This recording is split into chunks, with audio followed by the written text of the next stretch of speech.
Hello students, welcome to the Simplest Biology Hub. I am Shamila and now in this video we are talking about the last part of the digestion and absorption and the part is disorders of digestive system. ये आपके इस lesson का last part है. बहुत ज़्यादा exam के point of view से important नहीं है for the board examination, but for the NEET examination so many questions asked from that area.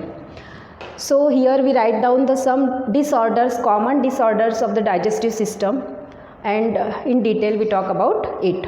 The first is jaundice. In Hindi we called it पीलिया.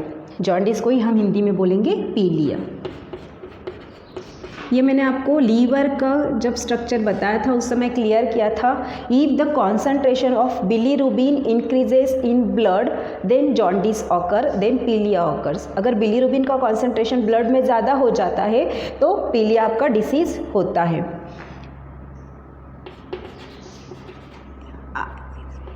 Increases bilirubin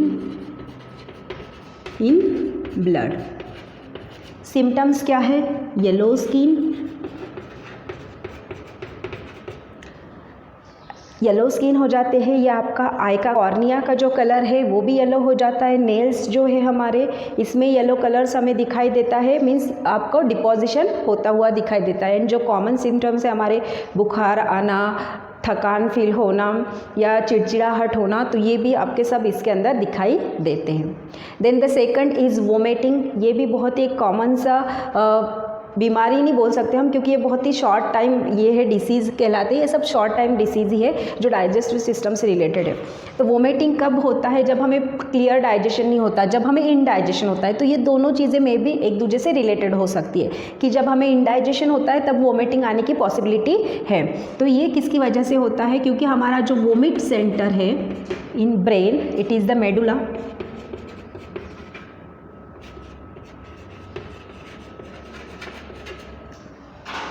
and ये हमारा vomiting के लिए responsible होता है अगर इनडाइजेशन होता है. तो during the process of vomiting क्या हो जाता है? आपका मटेरियल्स जो भी हम ईट करते हैं वो सब माउथ के थ्रू बाहर आ जाते हैं. Ejection of food through mouth. Food material का इजेक्शन होता है माउथ के through. Diarrhoea, it is the water borne disease. आपका पॉल्यूटेड वाटर ड्रिंकिंग करने की वजह से भी आपका डायरिया होने की पॉसिबिलिटी है. ये भी आपका इनडाइजेशन से भी रिलेशन हो सकता है, मींस ये भी हमारा इनडाइजेशन से रिलेट करता है. अगर प्रॉपर डाइजेशन नहीं होता है तो डायरिया होने की पॉसिबिलिटी है.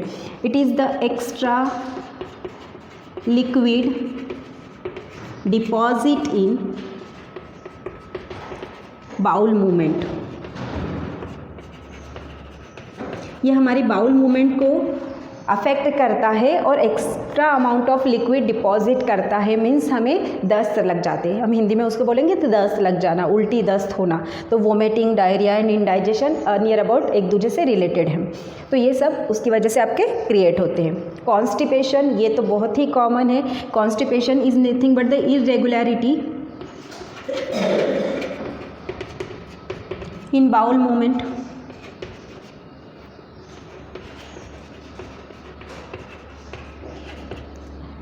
हमारी जो फूड हैबिट है, फूड हैबिट को अगर कंट्रोल में नहीं होगी, हमने बहुत ही ज़्यादा खा लिया है या बहुत ही कम खाया है, इरेगुलर टाइम पे खाया है, खाने का कोई हमारा टाइम टेबल नहीं है, तो इस कंडीशन में हमारा कॉन्स्टिपेशन ये बहुत ही कॉमन सी डिसीज़ है जो हर दूसरे तीसरे पर्सन को होती है और वो बाउल मूवमेंट को हमारे अफेक्ट करती है. Indigestion is nothing but the incomplete digestion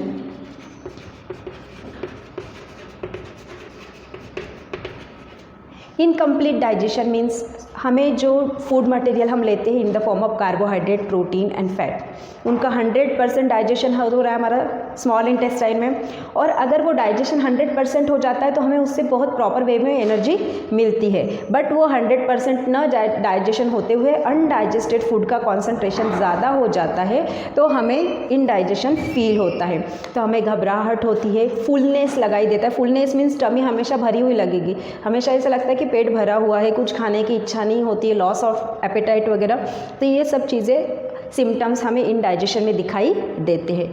तो all this disease are near about related to each other, jaundice को छोड़ के। पर जॉन्डिस में भी क्या है कि आपका अगर लीवर का सिक्रीशन ज़्यादा होगा, लीवर में बाइल जूस का सिक्रीशन ज़्यादा हो गया तो वो ऑब्वियसली अपना सिक्रीशन ब्लड के अंदर रिलीज़ करती है एंड वहाँ पे बिलीरुबिन इंक्रीज़ हो जाता है, तो जॉन्डिस होने की पॉसिबिलिटी होती है। तो these are the very common diseases related to the digestive system and these are the short term diseases. बहुत ही ज़्यादा लॉन्गर इफेक्ट नहीं करते, अगर बहुत ज़्यादा लॉन्गर इफेक्ट करते हैं तो लॉन्ग टर्म के लिए करते, मीन्स आपको बहुत सालों तक अगर ये कंटिन्यूएशन में रहता है तो फिर बड़ी बीमारी होने की पॉसिबिलिटी है। बाकी ये सब एक्यूट लेवल के डिसीज़ हैं। देन नेक्स्ट न्यूट्रिशनल डिसीज़, हमारे न्यूट्रिशन से रिलेटेड कौन से डिसीज़ है? मोस्टली 2 टाइप्स में डिवाइड होता है, undernutrition that we called malnutrition and second is overnutrition that we called obesity. So undernutrition is it is also divided into number of types: protein deficiency diseases, carbohydrate deficiency diseases, vitamin deficiency diseases, mineral deficiency diseases। But हमें वहाँ पे इन सब का नहीं देखना है क्योंकि वो हमारा डिसीजेस कैटेगरी में आती है। बट यहाँ पे जो वेरी कॉमन थिंग्स है that is the PEM। PEM बहुत ही इंपॉर्टेंट है, यहाँ से बोर्ड में क्वेश्चन आता है, यहाँ से बहुत सारे क्वेश्चन नीट में भी आते हैं। तो PEM क्या है? प्रोटीन एनर्जी माल न्यूट्रिशन। पहले तो हमें उसका लॉन्ग फॉर्म याद करना है, प्रोटीन एनर्जी माल न्यूट्रिशन। प्रोटीन की कमी की वजह से होने वाले डिसीज़ कौन से है? क्वाशीकोर एंड मारास्मस। बहुत ही कॉमन डिसीज़ है कि जहाँ पे प्रोटीन, क्यों? प्रोटीन क्या है? बॉडी बिल्डिंग फूड है, तो ऑब्वियसली वो हमारी बॉडी को ग्रोथ करवाता है, बिल्ड करता है। तो इस दोनों डिसीज़ में जो कॉमन सिम्टम्स आते हैं कि बॉडी की ग्रोथ जो है स्टैग्नेंट रहती है, प्रॉपर नहीं होती, हाइट नहीं बढ़ती है, हेल्थ नहीं बढ़ती है, लॉस ऑफ एपेटाइट लगता है एंड जो एक्चुअल एज है बच्चे की, उस एज से वो बच्चा बहुत ही छोटा लगता है क्योंकि उस एज के दौरान जिस सेल की ग्रोथ होनी चाहिए थी, सेल तो हमारी प्रोटीन की बनी हुई है, तो प्रोटीन ही नहीं मिला तो सेल्स कैसे बनेगी? मीन्स वो बच्चा अपनी एज से अंडर एज दिखाई देता है या बहुत ही कम एज का लगता है। बट बॉडी में फैट का डिपोजिशन तो होता है जिसकी वजह से पूरी बॉडी के ऊपर सूजन जैसा स्ट्रक्चर दिखाई देता है, हाथ पैर बहुत ही पतले पतले से बारीक बारीक, बस टमी का एरिया बहुत ही बड़ा दिखाई देता है। तो ये जो है these are the common symptoms of the kwashiorkor and marasmus. Over nutrition में ओबिसिटी, ये तो बहुत ही कॉमन प्रॉब्लम है। ओबिसिटी हर दूसरे तीसरे घर में मोटापा, दैट वी कॉल्ड मोटापा, ये दिखाई देता है। बट मोटापा अगर एज के साथ आता है तो ठीक है, कोई दिक्कत नहीं, क्योंकि वो आपके ईटिंग हैबिट से भी हो जाता है। बट आजकल बच्चों में भी ये शिकायत बहुत ही बढ़ रही है, छोटे बच्चों में भी ओबिसिटी इंक्रीज हो रही है and all this due to the without we are not using and we are not following the balance diet. हम बैलेंस डाइट को फॉलो नहीं करते। Balance diet means appropriate amount of carbohydrate, protein, fat, vitamins and minerals. रोज़ की थाली में हमें जो भी हम खाना खाते हैं उस थाली में ये सब चीज़ें होनी चाहिए, अप्रोप्रिएट क्वांटिटी में होनी चाहिए, तो जिसकी वजह से हमें प्रॉपर न्यूट्रिशन मिल जाए। बट हम एक ही चीज़ बहुत ज़्यादा खा रहे हैं, कार्बोहाइड्रेट कार्बोहाइड्रेट कार्बोहाइड्रेट कार्बोहाइड्रेट, ज़्यादा क्वांटिटी में कार्बोहाइड्रेट का टेकन कर रहे हैं, तो ऑब्वियसली कार्बोहाइड्रेट क्या है? एनर्जी गिविंग फूड है, एनर्जी तो देता है, बट जो एक्स्ट्रा एनर्जी बचती है वो किस फॉर्म में कन्वर्ट कर रहा है? ग्लाइकोजन के फॉर्म में, स्टोर फूड मटेरियल के फॉर्म में रख रहा है बॉडी के अंदर। एंड स्टोर फूड मटेरियल के फॉर्म में रखेगा तो बॉडी में रखने के लिए जगह भी तो चाहिए, जगह नहीं होगी तो वो क्या करेगा? बॉडी के अंदर उसके अंदर भरता जाएगा, जहाँ जहाँ खाली जगह मिलती जाएगी वहाँ पे भरता जाएगा एंड आपकी बॉडी का जो शेप है फिर वो बिगड़ता जाएगा, कोलेस्टेरॉल इंक्रीज करेगा, फैट इंक्रीज करेगा। तो ये ओबिसिटी भी बहुत सारी बीमारियों को, ये तो एक ऑब्वियसली है कि आर बेल मुझे मार ऐसी कंडीशन है। अगर ओबिसिटी हो जाती तो बहुत सारे डिसीज़ होने की पॉसिबिलिटी है, क्योंकि ऑब्वियसली ये हमारा थकान फील करवाती है, हमारी बॉडी के ऊपर हमारा कंट्रोल नहीं रहता है, या इवन दो हम भूख के ऊपर कंट्रोल नहीं कर सकते हैं तो बॉडी बेडअप हो जाएगी, तो ऑब्वियसली हमारी फिजिकल एक्टिविटी वहाँ पे अफेक्ट करती रहती है। Then hypocholesterolemia, this is also one disease related to the digestive system. Hypocholesterolemia ये भी ओबिसिटी से रिलेटेड होता है। अगर ओबिसिटी होती है तो ये प्रॉब्लम क्रिएट होने की पॉसिबिलिटी है। कोलेस्टेरॉल का लेवल आपकी ब्लड के अंदर बहुत ज़्यादा इंक्रीज़ हो जाता है, आपकी बॉडी के अंदर बहुत ज़्यादा इंक्रीज़ हो जाता है। एंड कोलेस्टेरॉल क्या है? कोलेस्टेरॉल है फैट, तो means fat increase in body.